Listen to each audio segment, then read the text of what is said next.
जय श्री कृष्णा भाइयों और बहनों।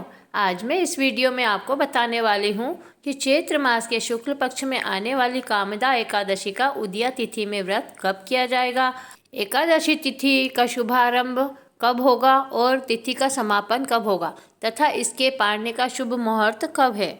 और साथ ही यह भी बताने वाली हूँ कि कामदा एकादशी के दिन भगवान के किस नाम का जाप करना चाहिए, भगवान को किस चीज़ का सागार चढ़ाना चाहिए और इसका व्रत करने से मनुष्य को किस योनि में जन्म लेने से छुटकारा मिलता है। धार्मिक ग्रंथों के अनुसार एकादशी का व्रत सर्वश्रेष्ठ व्रत है। इसका बहुत ही महत्व बताया गया है और प्रत्येक व्यक्ति को एकादशी का व्रत अवश्य करना चाहिए। कामदा एकादशी का व्रत करने से मन की चंचलता दूर होती है और धन और आरोग्य की प्राप्ति होती है तथा परिवार में सुख और शांति बनी रहती है। इसका व्रत करने से मानसिक अशांति दूर होती है और इसका व्रत करने वालों को सभी सांसारिक सुखों की प्राप्ति होती है। अब मैं आपको बता रही हूँ कि मैंने अपने चैनल पर 24 फलाहार वाली एकादशी का एक वीडियो अपलोड किया है। उसे आप देखकर 24 फलाहार वाली एकादशी के बारे में समस्त जानकारी ले सकते हैं। यह मेरी वीडियो का थंबनेल है। इस वीडियो को देखकर आप 24 फलाहार वाली एकादशी शुरू कर सकते हैं। 24 फलाहार वाली एकादशी का व्रत ज्येष्ठ मास में आने वाली निर्जला एकादशी से भी आप शुरू कर सकते हैं। अब मैं आपको बता रही हूँ कि चैत्र मास के शुक्ल पक्ष की कामदा एकादशी के दिन भगवान को कौन सी चीज़ का सागार चढ़ाना चाहिए और भगवान के किस नाम का जाप करना चाहिए और इसका व्रत करने से मनुष्य को किस योनि में जन्म लेने से छुटकारा मिलता है। 10वीं एकादशी आती है चैत्र मास के शुक्ल पक्ष की कामदा एकादशी। इस दिन वासुदेवाय नमः का जाप करना चाहिए और इस दिन लौंग का प्रसाद चढ़ाया जाता है।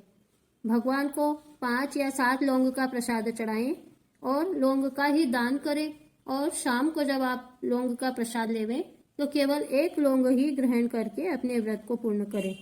इस दिन व्रत करने वालों को टिड्डी की योनि से छुटकारा मिल जाता है।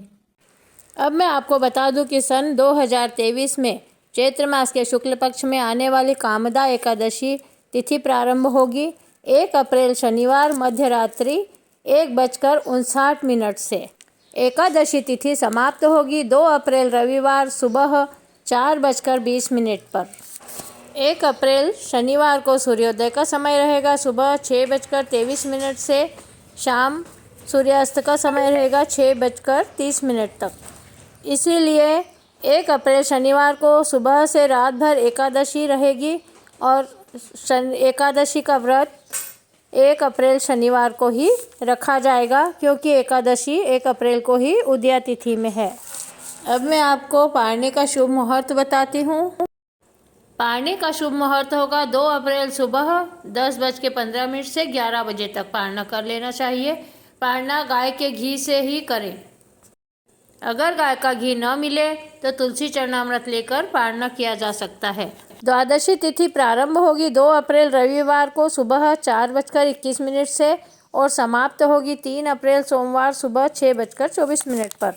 अब मैं आपको एकादशी के व्रत के कुछ नियम और पूजन विधि बता रही हूँ। एकादशी के व्रत के नियम को दशमी के दिन से ही शुरू कर देना चाहिए। सुबह ब्रह्म मुहूर्त में उठकर दशमी के दिन भगवान स्नान ध्यान करके भगवान की पूजा करें और उसके बाद संकल्प लें कि मैं कल एकादशी का व्रत करूंगी और आज भी एक ही टाइम खाना खाऊंगी। इस तरह दशमी के दिन ही सूर्यास्त से पहले एक समय भोजन करें और रात्रि को ब्रह्मचर्य का पालन करके सुबह एकादशी के दिन ब्रह्म मुहूर्त में उठकर नहाने के जल में गंगा जल डालकर स्नान करें और उसके बाद स्वच्छ कपड़े पहनकर भगवान श्री हरि विष्णु नारायण को स्नान ध्यान करवाकर उनका पूजन करें, उन्हें चंदन लगाएं, पीले वस्त्र पहनाएं और उनका श्रृंगार करके उन्हें भोग लगाएं। भोग में पीली खीर का भोग लगाएं और पीले फूल चढ़ाएं और भगवान का हवन करें और उनकी आरती करके और उनकी परिक्रमा भी करना चाहिए। एकादशी के व्रत में हवन भी करना चाहिए और भगवान श्री हरि नारायण को 24 एकादशी का सागार चढ़ाना चाहिए। इस तरह अपने व्रत को संपूर्ण करें और दूसरे दिन ब्रह्म मुहूर्त में उठकर स्नान ध्यान करके पारने के शुभ मुहूर्त में इसका पारना करना चाहिए और पंडितों को उचित दान दक्षिणा देकर फिर अपने व्रत को समापन करना चाहिए। इस तरह एकादशी का व्रत करने वालों को सहस्त्रों गोदानों का फल प्राप्त होता है और ब्रह्म हत्या के पाप से भी मुक्ति मिलती है। एकादशी के व्रत करने वालों को कुछ नियमों का पालन करना चाहिए, जैसे एकादशी के दिन रात्रि में ब्रह्मचर्य का पालन करते हुए जागरण करना चाहिए। चावल नहीं बनाए, चावल न खाएं, प्याज लहसुन बिल्कुल भी न खाएं और बनाएं, और किसी का दिल न दुखाएं, झूठ न बोलें और भगवान श्री हरिनारायण का दिन भर जाप करें। ओम नमो भगवते वासुदेवाय का जाप करते हुए अपने व्रत को सफल बनाएं। तो प्रिय भाइयों और बहनों, यह थी कामदा एकादशी की जानकारी।